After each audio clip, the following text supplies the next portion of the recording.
Hi. I am a big fan of Batman the movie, the 1966 film.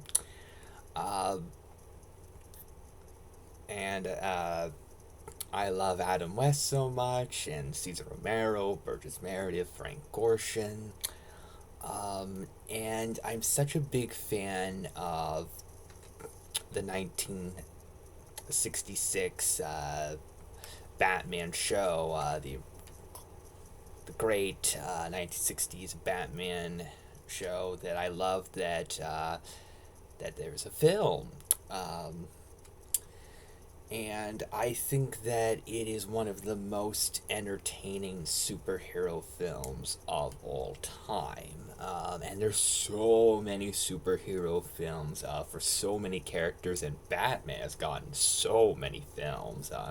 If you count the animated films, I think there's over 40 Batman films at this point, and it's hard to exactly pinpoint a clear, definitive opinion about the most entertaining superhero film of all time, but I think that the 1966 Batman film, Batman the movie, is still one of the most entertaining superhero films that there's ever been.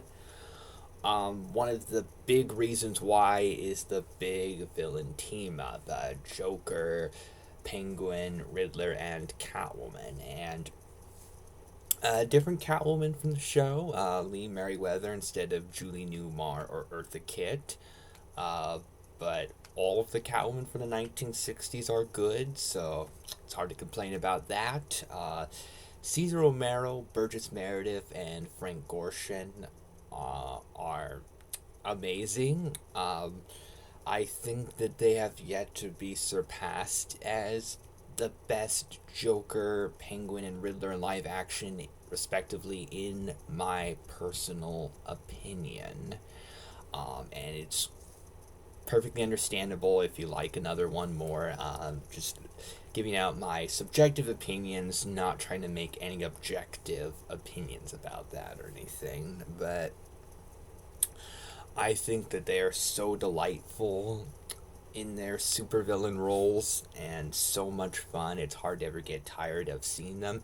And what's really fun, something that helps, I think, distinguish it from the show, is having the four villains working together, sharing lots of scenes, sharing lots of interactions, and with their big plan and working in a penguin submarine with a grander scale plan, it really feels like it's bigger. Like it's not just a longer episode of the show. It really feels like a big event with a lot of really memorable moments. The shark repellent bat spray, Batman fighting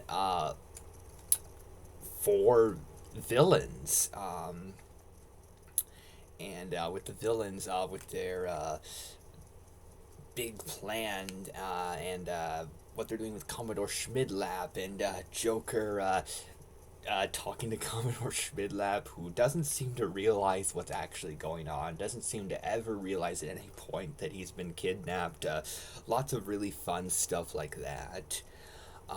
And Adam West and Burt Ward, uh, wonderful as the dynamic duo. There's some really fun stuff. And Batman the movie really feels like it captures Batman's heart more than any of the other live action Batman films.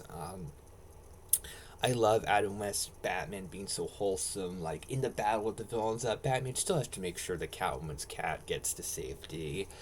Um, he really feels like he has to throw out the morals and be a good example to Robin and be so caring, and he feels like he really cares about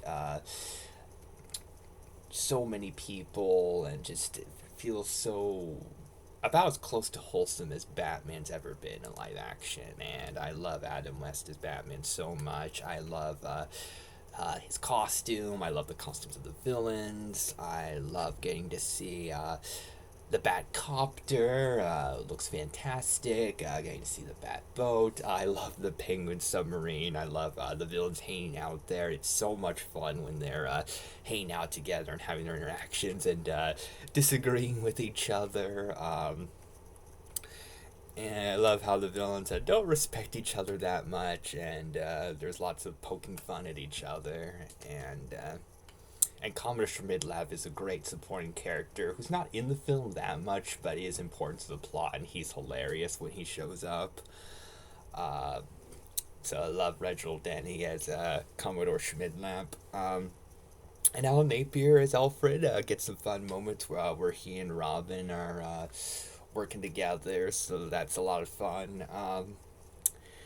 Neil Hamilton as Commissioner Gordon doesn't get a whole lot to do, but he is fun. I do love the 1960s show and film take on Gordon. So there's a lot of fun stuff in it. I guess there's like small little nitpicks, like Madge Blake as Robin's aunt. She gets a fair amount to do in the show, but in the film, she's barely there.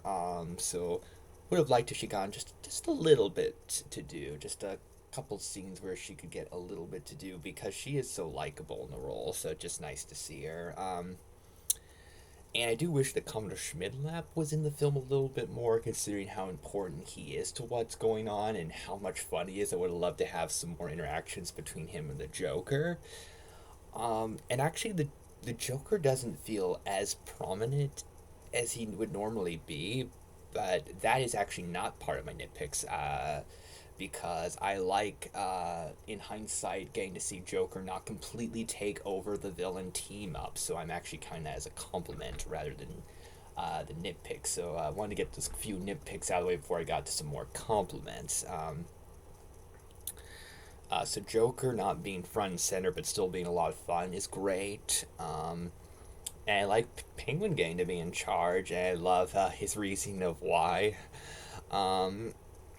I love Penguin pretending to be Commodore Schmidlap and Batman, Robin, knowing that something's up but going along with it. There's a lot of fun stuff there. And it is, I guess it could feel a little bit weird to have an entire Batman film where Batman doesn't really change that much, where there is a romance subplot involving Catwoman, and there's something that he discovers towards the end, but it doesn't really feel like Batman really changes that much, which isn't as big of a deal in an episode of a show. I guess it could feel a little bit weird in a film, but the film is so much fun that I do think it works. And it is shorter than the other live action Batman films. I think it's an hour and 45 minutes. And I feel like since it's a film that is more about fun than having a big character arc, I think that's appropriate. And I could understand people think it's too long, but I think they keep finding such fun things for the villains to do, and there's so many great fun moments that I think that it's a pretty appropriate length. I could understand if people would want it to be more like an hour and a half or something like that, but I think at an hour and 45 minutes, I think that's a pretty good length for the film, and it feels fun from like the beginning, with even like the opening credit sequence is a lot of fun. It feels like it's just so consistent with the entertainment, so I think it really holds up incredibly well. It's one of my personal favorite Batman films. I've often considered it my favorite. And at this point, if it's not, it's at least certainly up there. And not only that, but one of my favorite superhero films in general. And one of my favorite films. So I still love the 1966 Batman film. And if, in my personal opinion, not objective opinion, but in my personal opinion, it's one of the best Batman films. And Adam West is still the heart of Batman, in my opinion. I think that Cesar Romero, Burgess Meredith, Frank Gorshin knocked it out of the park and are still the definitive Joker, Penguin, and Riddler, respectively. But if you disagree, that's perfectly okay. But I really wanted to express my personal opinions.